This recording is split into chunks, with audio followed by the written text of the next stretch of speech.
107.5 WLAK, Amory's Real News and Great Conversation.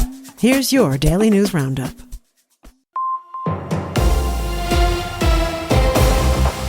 For Civic Media News, I'm Isabella Nieto.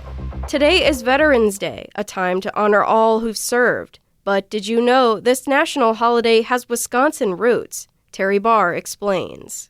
His name is Harvey Higley. And if you haven't heard of him, there's a good reason. The Marinette County man's story had been lost until recently. Harvey is an amazing guy and has an impact on us every year, and nobody knows about it. Harvey graduated from the University of Wisconsin in 1915, and just 2 years later, he found himself in the battlefields of France. He went over for World War I. It left such an indelible impression on him. Todd Pritchard is with the Wisconsin Alumni Association and tells me as he was digging into Higley's background, he found some amazing history. He led the State American Legion, and later Higley served as head of Veterans Affairs under President Dwight Eisenhower. He thought, how can we really dedicate a day to veterans? Created a bill to change Armistice Day to Veterans Day, and that's what we celebrate now every year. Harvey Higley is worth remembering. It's the Wisconsin man's work ensuring our nation never forgets to honor our veterans. Average gas prices rose 8.1 cents over the last week. Melissa Kay has more. The average across Wisconsin is $2.83. This is 11.3 cents higher than a month ago and almost 2 cents higher than this time last year.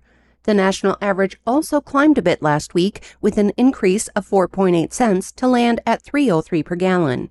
Officials at Gas Buddy say these increases are due to refinery issues in the Great Lakes and West Coast regions. They say gasoline inventory data from the government shows another large drop in supplies, adding to the temporary price increases.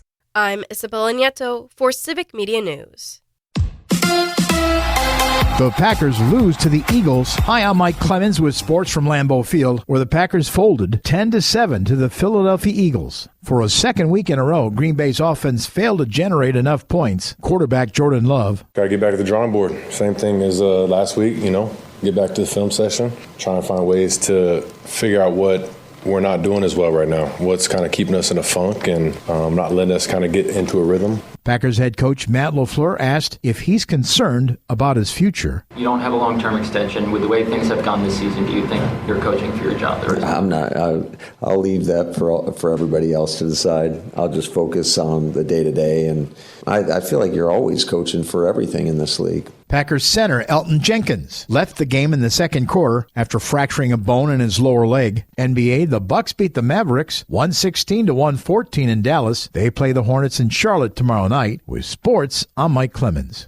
It is going to be mostly sunny today with a high in the mid to upper 40s this afternoon. The wind out of the west at around 10 to 15. Tonight, partly cloudy. Will drop to the low 30s for an overnight low. Tomorrow, mostly sunny with a high in the upper 40s to near 50. I'm meteorologist Sean Cable.